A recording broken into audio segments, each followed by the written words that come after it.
evening, fellow Toastmasters, honored guests, and friends.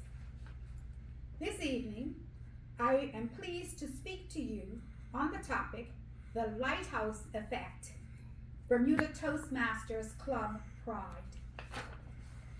As a relatively new member of Toastmasters, I must confess, I joined Toastmasters believing that I was a fairly decent speaker, but I never paid much attention to how many ahs and ums I said or uttered. Months later, I realized that Toastmasters has the unique gift of shining a light on habits that hinder our communication, but help us to grow in confidence, purpose, and power. So I stand before you in the glow of a legacy, one that has shaped leaders, sharpened voices, and strengthened our community, as Bermuda Toastmasters celebrates 29 years of laudable excellence. It was only after I joined a few months ago that I understood the true depth of Toastmasters and the impact it had on my circle of leadership. My editor, Barbara D., shared that she had served as president of her Toastmasters Club 3 times.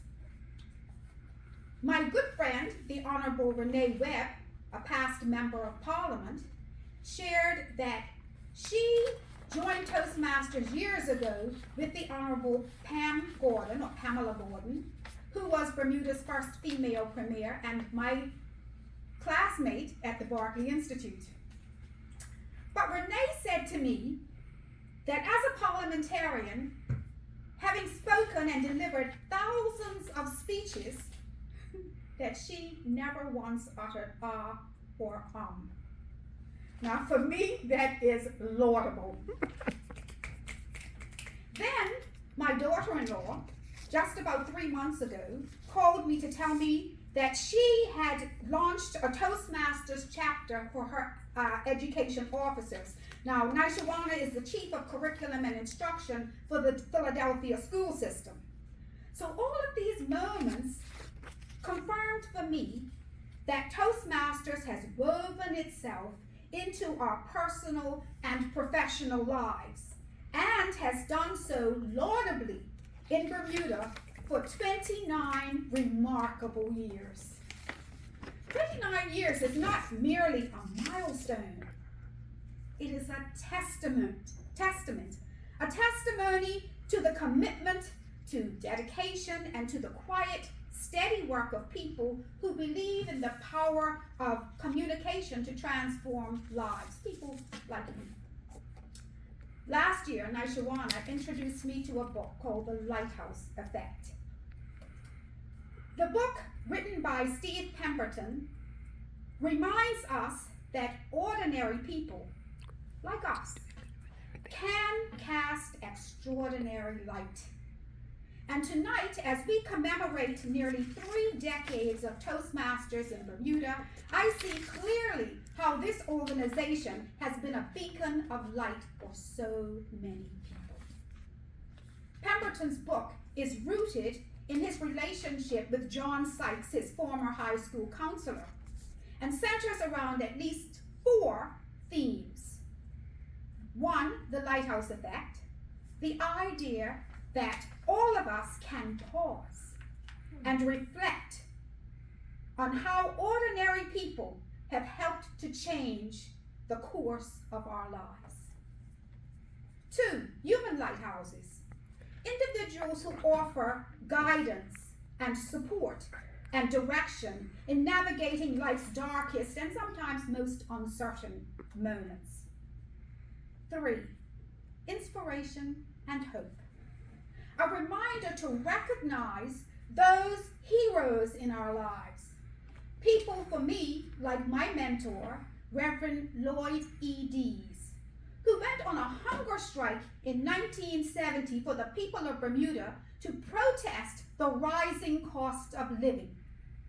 It is my hope that soon my book will be published that is called Make a Difference, the life and legacy of Reverend Lloyd E. Dees in Bermuda and beyond. I hope it will be published very soon. Stories of impact, accounts of people who lifted others, human lighthouses. So the book, The Lighthouse Effect, is more than a memoir.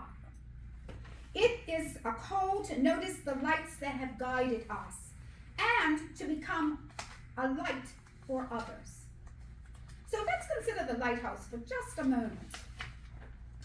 Oxford defines a lighthouse as a structure containing a beacon of light to warn and guide ships at sea. Do you know how many lighthouses there are in the world? No. No. A lot. Well, Yeah. according to Google, they estimate that there are at least 24,000 Woo. lighthouses in the world. Wow. Now, Gibbs Hill Lighthouse in Bermuda is the tallest of two on the island, one of the first to be made of cast iron, and was erected in 1844. Perhaps you don't know these facts, but you do know that a lighthouse does not chase ships. It does not shout.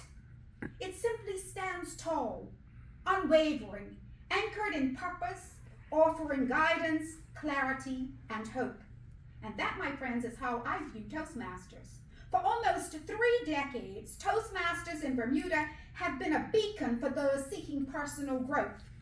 Through the mentorship of people like distinguished Toastmasters Corvell Hilton, Nikinji Warren Swan, and Dr. Donald May Postlethwaite, many have discovered their voice, and in doing so, lit a path for others. This is what I call laudable club pride. Not laudable pride in perfection, but laudable pride in progress. Pride in the countless speeches that began as whispers and grew into declarations. Pride in the evaluators who offer thoughtful guidance. Pride in the leaders who stepped forward and simply because someone asked, "Will you serve?" they did so. Pride in the friendships formed, the fears conquered, and the stories shared. And like a lighthouse, the lighthouse, Bermuda has been a lighthouse, Toastmasters in Bermuda has been a lighthouse and reached far beyond what we can see. When a Toastmaster learns to speak with clarity, families grow stronger, workplaces benefit. When a leader is developed, a community is uplifted. So I ask that we be equipped to be a lighthouse to others. John 1:5 says, "The light shines in the darkness, and the darkness has not overcome it." Happy 29th anniversary, Bermuda Toastmasters. May your light continue to shine, strong, steady, and gloriously bright. I salute you. Back to you, Toastmaster of the evening. Thank you.